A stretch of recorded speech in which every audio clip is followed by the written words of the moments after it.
Rufus-R Freight Train Jones, and we're going to see exotic Adrian Street coming up in a moment.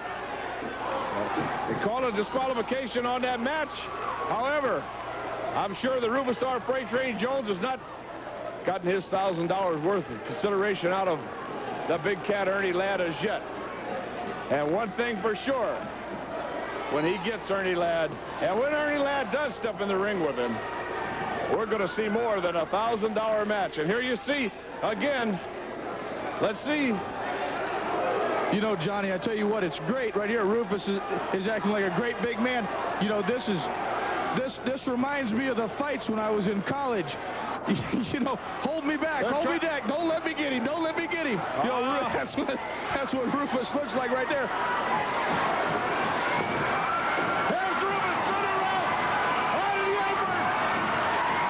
And now we got Rufus-R Freight Train Jones and Ernie Ladd going at it. Oh, what a headbutt. The big cat went backwards over the top rope. And there you see Ernie Ladd down on a concrete floor. Rufus got his hands on him and the big cat. And now he's got to be the upset one. Well, I tell you what, Johnny Weaver, at least you got to hand Rufus-R Freight Train Jones one thing. He went in and finally did take care of business after the big cat had already wrestled one man and was tired already. Great job, Rufus-R. All right, we see Ernie Ladd. He is deciding whether to get back in there. Referee Tommy Young trying to restrain him.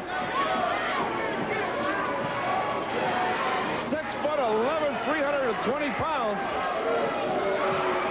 This is what the action is, Johnny Weaver. You never know what's going to happen on Worldwide Wrestling. Rufus-R Freight Train Jones.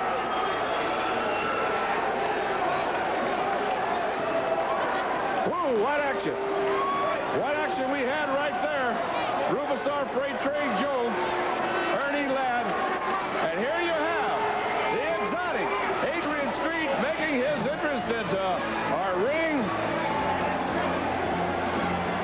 Tully Blanchard, I like the way that he gets to the ring. He makes Miss Linda get on all fours and steps right in the middle of her back. Well, I tell you what, Johnny Weaver, that may be your generation, but my generation's got much better things to do with women than step on their backs. I agree 100%. But I tell you what, all of his garb and all this stuff, it's a great thing. But I tell you what, you get right down to the nitty-gritty. Adrian Street is an excellent wrestler. Very tough and rugged individual, as we have seen in several matches of his now. Very colorful individual, but when the bell rings, he is a rough and rugged character. And the bell has rung. Miss Linda out of the ring with his robe, and Mark Fleming has a task of trying to defeat exotic Adrian Street. You know, I tell you what, Johnny Weaver, Jimmy Valiant coming out here for the big, I don't know what you call it, the good night kiss he wanted to say. I think that upset Adrian Street just a little bit. Look at it, he's opening up with all guns right at the opening bell. And Mark Fleming better do something or this might be short-lived. Well, he certainly opened up that attack, and he has already in the match been a different Adrian Street than we've seen in the past, as he has really opened up the attack. Well, I tell you what, Adrian Street really has, but you know the thing that you always got to look forward to in the future, Thanksgiving, Starrcade 84. Ooh, and I know all the fans will look forward to that and witness Starrcade 83, and 84 will be upon us before you know it, so get your tickets early. But I tell you what, to beat the rush and assure themselves a real good prime seating, they're going to have to start getting them now. But I tell you, Johnny, let me tell you what, one thing here, since we've been talking about it, and I tell you what, I understand that like the first 2 or 3 rows of Starrcade are already sold. But I tell you, getting back to Angelo Mosca Jr., one thing, you know, he comes out here and wants to brag about how his father taught him this. If you don't recall, not long ago, Dory Funk Jr. was the man that taught Angelo Mosca Jr. how to become a champion. That is exactly right. But isn't it a great accomplishment for Angelo Mosca Jr. to beat Ivan Koloff? Oh, this could be a pin right here. There's Miss Linda watching Adrian Street come to a victory. That's some kind of European move right there, and that's the thing it takes. You've got to understand that European style. He stays right on him, and Miss Linda's down there. They're painting it with lipstick. They're putting lipstick all over Mark Fleming's face. The match is already over, Tully Blanchard. I don't, you're speaking not just much better than me. I mean, lipstick, I don't see how this quite interfered. This, doesn't it humiliate his opponent? I've never had lipstick on. I don't know if it humiliated me or not. Well, he certainly got a face full of lipstick from...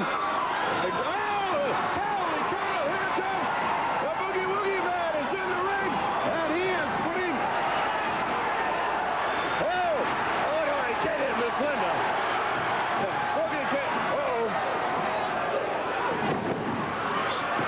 Street got him from behind. And now Miss Linda down with the lipstick on Jimmy Valiant.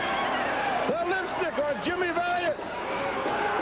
I'll tell you what, I think Jimmy Valiant will be able to answer the question about humiliation much better than I could after your futile attempt to insult me.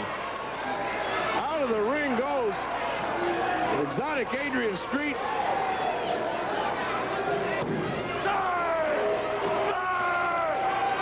And the Boogie Woogie Man, Jimmy Valiant.